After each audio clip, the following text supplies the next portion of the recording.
Welcome to another episode of the Grant Akin Show. We're going to continue the process of trying to help you sell your home. And today we're on location with Sara Beay, the owner of Lavender Birch Home Staging and Design. So, Sara, would you mind telling the folks just a little bit about yourself personally? Awesome. Well, first of all, welcome to the warehouse. I am Sara Beay. I am married to my wonderful husband, Aaron, and we have 5 kids together. Would you mind sharing a little bit with us about kind of like the history of the business and kind of how it came to be? The history of the business is kind of interesting. We, eight years ago or so, were selling our house, and we had a ton of showings on our house, but we were getting 0 offers. And that was extremely frustrating. And yes, it was a little bit different time with the market and the way it is now compared to there. But we were getting the interest, just no offers. And I kept going back to my realtor, like, what's wrong with it? And basically 3 realtors, 2 years, probably over 150 showings. The only answer the realtor could ever give me was reduce your price. And I was not willing to do that because it meant a big financial loss for me. So I started doing some research during that time, and I realized that the way we live in our house is not the way we sell our house. And not a lot of people really understand that concept. Even if I went to sell my personal house today, I would change a lot of things because you want to make it the most appealing and for buyers to be able to visualize themselves living in that house. And as the homeowner, you have a ton of emotional connections. You love that color of the wall. You know, the kids played in this room. This is their favorite bedroom. I mean, the list goes on and on. But really, when the emotional detachment for the homeowner, which is challenging, but it's also making the buyer be able to see where they can create the memories and kind of crossing that bridge.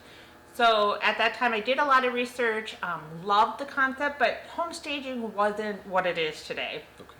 And, you know, we had children, so it was like, whatever. Fast forward to 2018, and I really stumbled across a couple stagers and was, you know, really loving the idea. And my husband kind of went to me, why don't you start your own business? And you're crazy. We have 5 kids. I've got nothing else to do, you know? So I kind of went on a whim, and I talked to a couple of my real estate friends at that time, and I was like, what do you think about this concept of staging houses? And before I knew it, I had a phone call. And funny story is I was actually on vacation, didn't own a piece of furniture, got a phone call, actually right before we left for vacation, looked at this house to stage, and was asked to give a price on it, and I was like, I threw some numbers out there. I didn't know what I was doing. Came back, or got the phone call on the vacation that we had gotten this job, freaked out because, like I said, I had nothing. And this is a very dear friend of mine now. But went and staged the house. It sold right away, way over asking. The homeowner was super happy. The realtor was super happy. And that is like what started the journey. And it opened up a whole new world. It seems like there was like a lot that really went into it, but what was the driving force or the passion, the big why of kind of why you agreed to take that step into the unknown? The big reason was mainly because I did not want homeowners frustrated with the prices that they're getting on their house. Now, granted, there are times when the expectations are a little unrealistic, but a lot of times, if you're willing to invest between $2,000 to $5,000 back into your property, especially in this market, you're going to see, I think our highest was $25,000 return on just that small investment. And we're talking paint and staging, not like redoing the kitchen or things like that. So Sara, would you mind giving the folks at home kind of an idea of what you charge for your services, just so that they can help make the most informed decision possible? Generally, I kind of do it by square footage, which is, average house is about 2,000 square feet. So that, for a vacant staging, and vacant is completely empty, is between 2,000 to 2,500.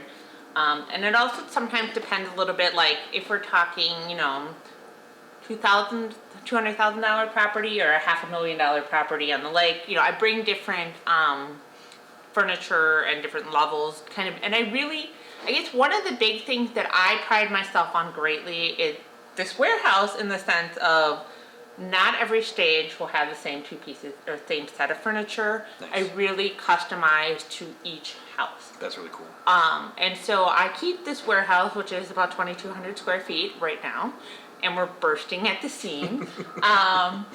So in 2021, there will be some changes with that I'm super excited about. But that's one of the things that I pride myself in. Nothing is ever taken from one house and gone straight to another house. There's changes, there's different beddings, there's different furniture pieces. We do a lot with tricks, like visual tricks in the sense of, like, sometimes putting a double bed in a room is better than filling the bedroom because it makes the bedroom appear bigger. One of the services we offer, I don't even know if you're aware of it, it's called the walkthrough. Okay. And it's $150. And it's where I give both the realtor and the homeowner like a very detailed list, room by room, of what the homeowner can do to do the improvement. This is great for the people who are like, well, should I do this project or should I not do this project? Is it worth the time and the money and the effort into it? Or, you know, should I paint the room? What color should I paint the room? All of that. Rearranging furniture, decluttering. What do I need to do? So it gives them that list, and then it's up to them to do the list. And Okay. sometimes they do it all, sometimes they do 5 things on the list, but it's beneficial. So, Sarah, two parts to this question. Why should someone work with you in terms of just a stager in general? But then also, why should they work with you as a stager specifically? The goal of Lavender and Birch is really to create that vision for buyers. And the way we do that is, again, through all the different types of furniture that we bring in and make that place look amazing. I also pride myself in getting it done quickly. We have a crew that comes in and does everything in a very reasonable time. I've gotten called, if the schedule allows, and done it the next day. Nice. Don't prefer that. Please give me more notice. It's a little more helpful. But we're able to do that, and we're able to really work with the homeowner and where they're at. A story that I had an elderly woman who, it was grandma's house, sweetest lady in the world, but her condo was grandma's house. Yeah. And she was moving to assisted living, and she was ready, and we kind of just, like, I went to do that $150 walkthrough, and then I just sat down and I'm like, I can tell that this is stressing you out. You know, I'm not telling you what to do, but my advice is you can move to your next place, empty this one out, you go continue living on. You don't have to worry about cleaning, you don't have to worry about showing, you can just do what you want to do whenever you want to do it, and let us take over, redo the condo, and yeah, that one sold really fast and way over asking. And she was so happy about that because she didn't have to deal with showing, she didn't have to deal with Thanks. any of that additional stress. And she made the decision what to take, what to leave, and in her particular case, we did help her with some of the furniture that she didn't want. And not a service I typically offer, but just one of the ways that I continue to work with that homeowner to really with their best interest in mind. Okay, so it sounds like you do a really good job of trying to set yourself apart. Are there any other kind of trends or things that set you apart from other staging companies? Yes. One of the big pet peeves of mine is mattresses and beds. A lot of stagers use air mattresses and boxes for their bed. And Now hold on, when you say boxes, literal boxes, like cardboard boxes? literal cardboard boxes. Okay. Yes, they like U-Haul boxes are the perfect size if you really want to know. Like, you get 4 of them and line them up. Look at And this, insider info. yeah, so if you really want to do your own bed, that's the way to do it. No, we're kidding. But, and I was guilty of this in the beginning, but I had a situation that we staged a house, brand new air mattress. Left the house, next morning photography came in, the air mattress was flat. I'm like, never again. Okay. So we actually use metal beds. They're not comfortable. You don't want to sleep on them, but if you sat on them, they are not going to deflate. They're not going to fall out from underneath you. You do not have to put the little tacky sign that says, please don't sit on the bed because it will fall. Another huge thing that we combat a lot is virtual staging. And I want to touch on that because, yes, virtual staging is cheap. I can't compete with that. I mean, I cannot buy a couch and stage in an entire room for $25, $50, which is what a virtual staging does. The problem with virtual staging, and I've had a customer, and I'm going to quote him because I have his permission. He said, virtual staging is like a cheap Tinder picture. Oh. You're doctoring that photo to look like things fit there perfectly. And I've seen furniture placed on existing furniture, which is a bad virtual stage to begin with. But you take that mouse and you drag the furniture to fit. Well, it doesn't mean it's actually going to fit in that room.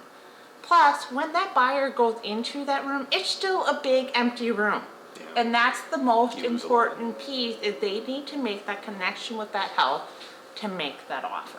To close, Sara, I'm hoping to give you a chance to kind of connect with everybody a little bit more. Would you mind just helping people understand what is it that you enjoy the most about what you do? What is your favorite part? There's a lot of favorite parts, and I actually get a lot of phone calls like, I'd love to help you staging, and that is fun. I will give you that. It's a lot of fun to go in the house with all the furniture, but there's a lot of back work on it as far as like moving furniture, ordering furniture, organization in the warehouse. Nobody ever wants to do that. So what makes that all worth it, though? What makes it all worth that I actually love the diversity. I'm never doing the same thing twice. So when I go to work in the morning, my day could change 1,000 times in the course of a day. And I love that. And I love the opportunity of helping homeowners and really connecting with them. And one of my favorite comments that I get quite often is, I should just move back in here. Or they actually hire me to come do their new house because they love what I've done with their old house, that they're like, you took this furniture, and I'll take their furniture sometimes and be like, let's just tweak it this way. And they're like, oh my gosh, I never would have thought of that. It makes a big difference. And so that is a huge, where my heart is really the people and getting them happy with their houses. And I love working with realtors as well and making those friendships. And so I guess to really say I love every aspect of it on some level. Some days I like locking myself in the warehouse and shutting the world out and, going through, and, occasionally some of it comes home with me. Oh, okay. That makes a lot of sense. Time for a change. I guess that's the part that I really, is the people and the diversity of the job. Okay. Awesome. And we go all over. That's another question I get all the time. Like, what's your region? And pretty much anywhere within an hour of here, we will go. So. Okay, cool. Well, I know I've learned a lot, Sara. I really appreciate your time. Thank you. I am hoping that you are able to work with people that we know and love soon, because I think you do a great job. I think it's really cool to hear how you really customize your services and what you offer to people. So I'll make sure that Sara's contact information is down in the description of the video below, so you can reach out to her. Other than that, any love that you show to the channel is appreciated. Like, share, subscribe if you found value here. Other than that, I love you. I don't know if Sara does. I love you guys too. There we go. And we'll talk to you next week. Thank you.